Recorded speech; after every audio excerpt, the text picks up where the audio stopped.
Donggala, sebuah kota pelabuhan di ujung barat Teluk Palu, memiliki perjalanan panjang mengiringi lintasan zaman yang mempertemukan peradaban barat dan timur. Bangsa-bangsa maritim dari Eropa, Cina, dan Timur Tengah pernah menjadikan Donggala tujuan pelayaran dan perdagangan.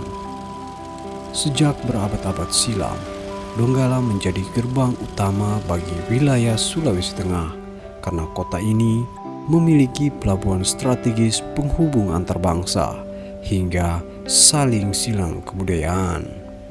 Salah satunya mewariskan teknologi dan ilmu pengetahuan keterampilan tenun.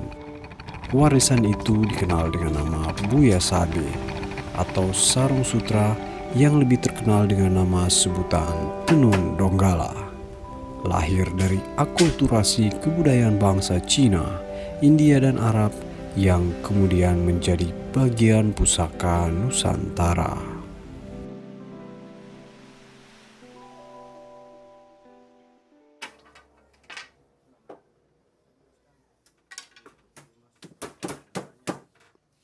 Tenun Donggala ini atau yang dikenal sebagai Buya Sabe tidak serta-merta ada begitu saja, tetapi merupakan satu kesatuan tiga peradaban dunia besar, yaitu India, Arab, dan Cina.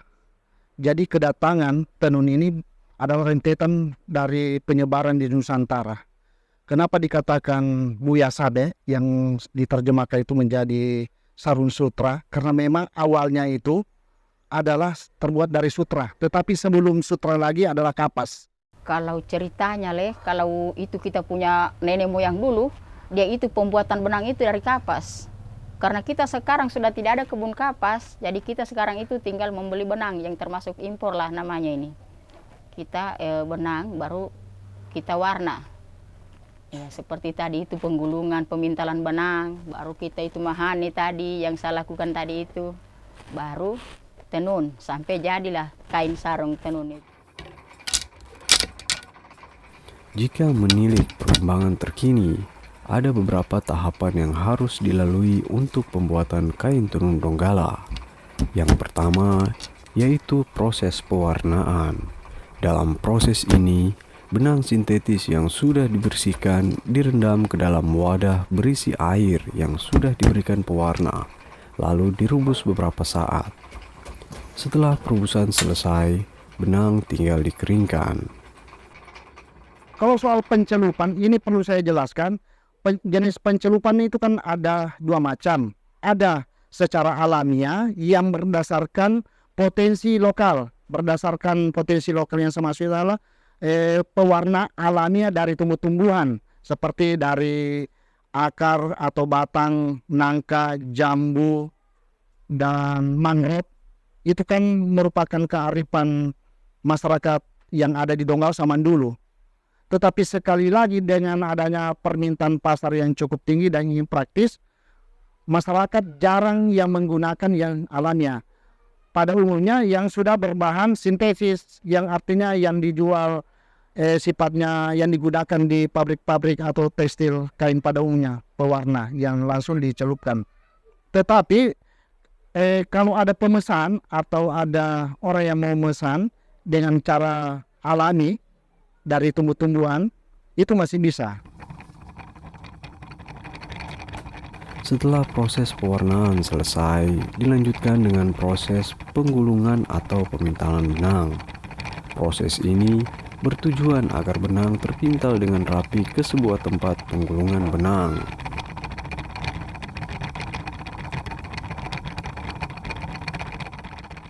Setelah pemintalan benang selesai, proses selanjutnya adalah mosau, yaitu proses menyisipkan benang satu persatu ke sela-sela sisir alat tenun.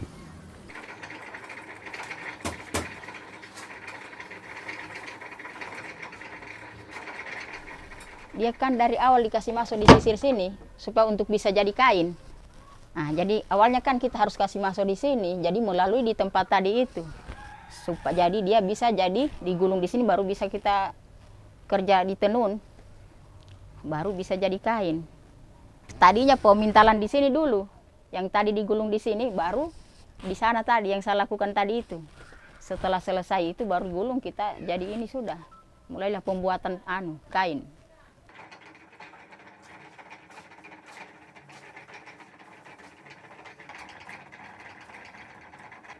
Setelah proses mosau selesai, dilanjutkan dengan proses penenunan menggunakan alat tradisional yang disebut gedogan hingga menjadi kain tenun donggala.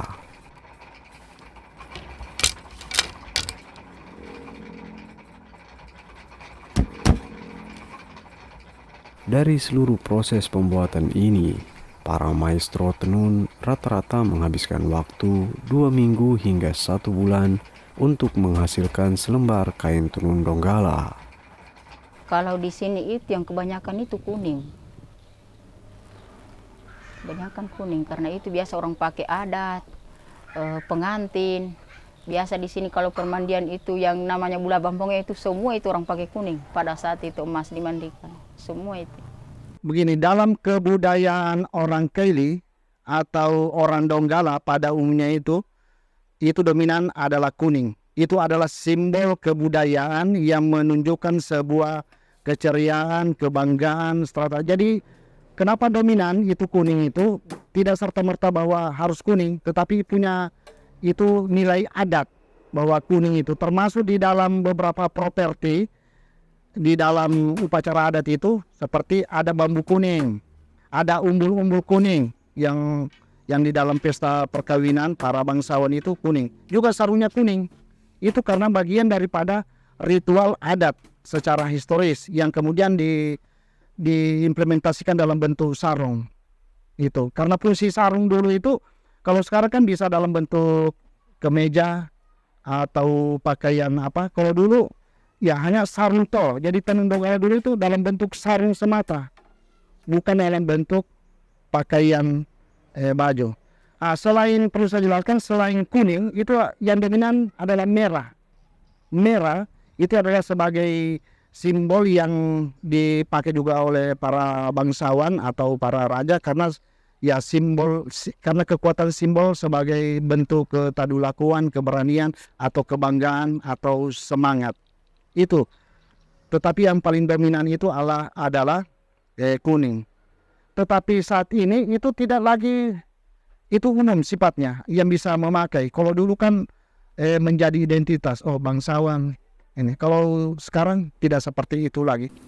Kain tenun donggala adalah kerajinan dengan sejarah panjang, memiliki keunikan yang khas, yaitu pada motifnya yang sederhana, namun dalam pembuatannya sangatlah rumit.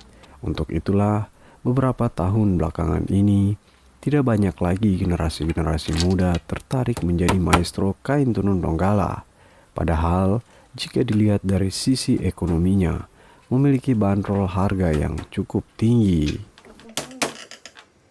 Kalau motif ini sudah zamannya kita bertenunin. Sekarang tidak lagi orang bikin ini, Pak. Terkecuali ada orang pesan ulang, baru kita buatkan. 35 tahun yang lalu ini kita bikin. Karena ini motifnya dulu. Kalau ini masih nenek moyang punya ini. Kalau orang tua bilang ini kenta-kenta. Motif kenta-kenta, cuma saya tidak paham apa itu kenta-kenta. Jadi karena dulu ini, Pak, tidak ada orang membeli karena mahal. Jadi tidak ada orang pakai ini. Hanya orang mampu saja bisa memakai ini. Iya, ini kan kalau soal motif ini itu sangat dinamis. Kenapa saya katakan dinamis? Seperti saat ini tidak ada lagi yang khusus pakem, tetapi sekarang bisa berdasarkan pesanan. Kalau dulu para pemesan itu tidak pernah menentukan corak, pokoknya ingin corak ini. Kalau sekarang ini saya bisa memesan, umpamanya saya mengambil dulu yang paling top dulu itu ada namanya kotak-kotak. Kalau orang Bugis bilang sulapampa, orang Kali bilang sulapampa, itu dulu sangat top. Artinya segi 4 dia punya motif. Dan sekarang hampir tidak ada lagi dibuat itu. Ada juga yang namanya motif burung atau kea. Itu sangat dominan dulu dalam bentuk seperti maleo. Burung maleo itu kan sebagai burung endemik khas Sulawesi. Itu juga beberapa motif-motif klasik para penenun dulu. Itulah hebatnya para penenun di Donggala atau khususnya di Tanah Kaili itu mampu menerjemahkan lingkungan sekitarnya. Apa yang ada seperti dedaunan keladi, ternyata mereka para pengrajin ini bisa dia transformasi menjadi motif di dalam tenun atau sarung donggala itu. Bisa juga beberapa jenis-jenis yang ada sekitarnya. Jadi menurut saya para pengrajin ini memiliki kemampuan membaca tanda-tanda alam sekitarnya, itulah yang diimplementasikan di dalam tenunnya itu. Kalau sekarang ini yang lagi seperti di Palu itu ada motif kelor, itu kan yang lagi naik daun. Jadi motif itu bisa berdasarkan selera pasar. Kalau dulu pasar mengikuti apa yang dibuat oleh pengrajin. Motif-motif yang kita sudah tidak lagi, tidak ditenun lagi, barangkali bisa kita kasih keluar ulang untuk anak-anak muda ke depannya.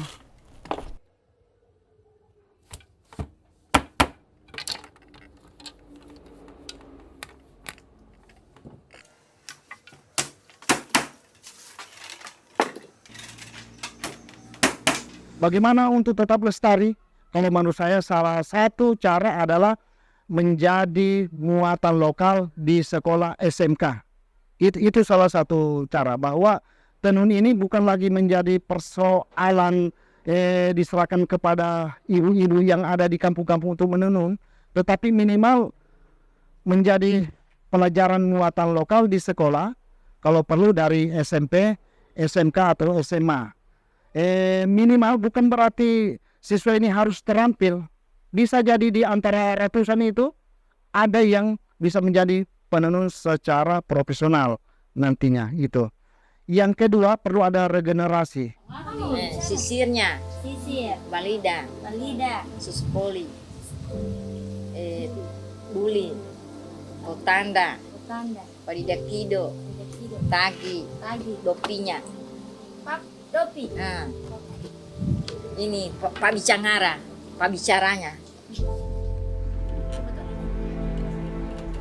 Kain tenun Donggala kini menjadi salah satu ikon budaya Indonesia melalui penetapan sebagai warisan budaya tak benda atau WBTB oleh Kementerian Pendidikan dan Kebudayaan Republik Indonesia. Untuk itulah tugas kita untuk turut berperan dalam menjaga pelestarian kain tenun Donggala ini untuk generasi akan datang. Iya, kalau menurut saya tenun Donggala atau sarung Donggala ini harus dimodifikasi menjadi sebuah fashion yang kontemporer, yang relevan dengan zaman. Harusnya sarung Donggala bukan sebatas sarung saja, bukan hanya sebatas kemeja atau jaket, tetapi dia harus ditransformasi di dalam berbagai aksesoris apa yang digemari oleh anak-anak muda. Sudah bisa menjadi sandal, kalau menurut saya bisa menjadi dompet, bisa menjadi tas, dan berbagai aksesoris. Yang kedua, harus ada namanya digitalisasi. Harapan saya untuk kedepannya itu bahwa semua anak-anak yang remaja itu harus ketahui semua ini sarung Donggala, dan dia bisa belajar untuk menenun.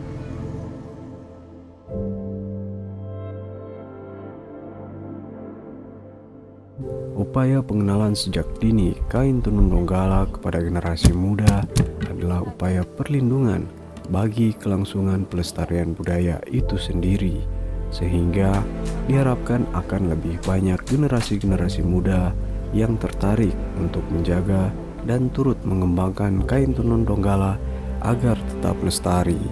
Kalau bukan kita, siapa lagi? Kalau tidak sekarang, kapan lagi?